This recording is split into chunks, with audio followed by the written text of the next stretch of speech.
Welcome to the League of Legends Champion Spotlight, featuring Zed, the Master of Shadows. The unseen blade is the deadliest. Zed is a melee assassin. He relies on sending out living shadows that mimic his basic abilities, allow him to reposition mid-fight, and quickly strike down his foes. When expertly played, Zed can kill his opponents before they even know it hit them. Zed's passive is Contempt for the Weak. Zed's basic attacks against heavily injured targets will deal bonus damage based upon their maximum health. While this passive has no cooldown, it can only strike an individual target once every few seconds. Razor Shuriken fires out from Zed and any of his shadows, damaging every enemy they pass through, but dealing reduced damage to enemies beyond the first. Enemies can be hit by multiple Razor Shurikens and will take damage from each one, but the extra hits won't deal as much damage as the first. When laning, I recommend taking Razor Shuriken at level 1 and maxing it first for consistent ranged damage output.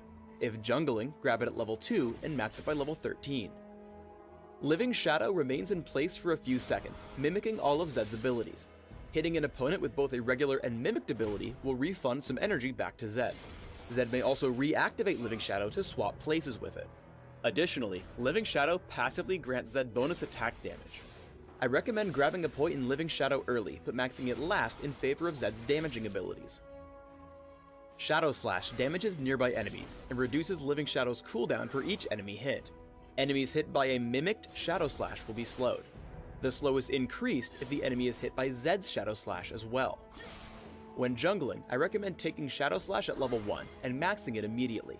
In lane, try taking it at level 2 or 3 and maxing it by level 13. Deathmark is Zed's ultimate. When cast, Zed dashes to target enemy champion, dealing damage, marking it, and spawning a living shadow behind it. After a few seconds, the Deathmark will trigger, damaging Zed's target based on how much damage Zed dealt to it while the mark was active. Like with Living Shadow, Zed may reactivate Deathmark to swap places. As with all ultimates, I recommend taking Deathmark whenever available. In lane, try to poke at your opponents as much as possible. Even though Elise is underneath her turret, Living Shadow into Razor Shuriken allows Zed to deal some damage without fear of counterattack. Zed's core damage combo is Living Shadow into Shadow Slash and then Razor Shuriken. If you can hit both Razor Shurikens, you'll deal a lot of damage to your target. As your opponents get lower, reactivate Living Shadow to land a basic attack with Zed's passive Contempt for the Weak. This ability combo picks up an easy kill on the low health Katarina. When fighting versus skill shot champions, make use of Living Shadow's second activation. Veigar thinks he'll land Dark Matter, but Zed swaps places with Living Shadow to dodge it, and closes in for the kill, picking up a quick 300 gold. When jungling as Zed, make use of Living Shadow's swap to get through the jungle camps faster.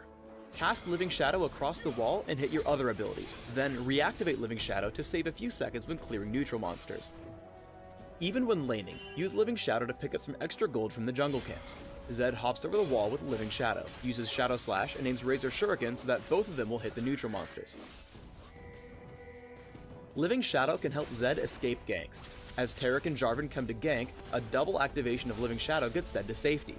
Now, Shadow Slash will slow Taric, allowing Zed some easy damage with Razor Shuriken.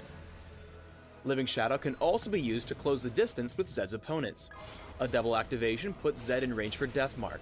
Hitting all his abilities, Zed is able to burst down Veigar almost immediately, picking up the kill and escaping back behind the turret. Always keep track of your Living Shadow's locations. Zed comes across and bursts down the opposing Master of Shadows almost immediately. However, Katarina comes in to avenge her teammate. Zed simply waits for Shunfo and then swaps places with Living Shadow. Even with Flash, Katarina is unable to catch up and take Zed down. Let's put all of these together in a larger fight. Zed sends out Living Shadow with an immediate Shadow Slash to slow the opponents chasing Lee Sin. However, Zed notices Ashe low on health near his Living Shadow. Zed swaps and hits Ashe with Deathmark, taking her down with ease before walking away unscathed. I recommend building Zed primarily for physical damage output, with a small emphasis on durability due to his short-range nature. Here's an example build.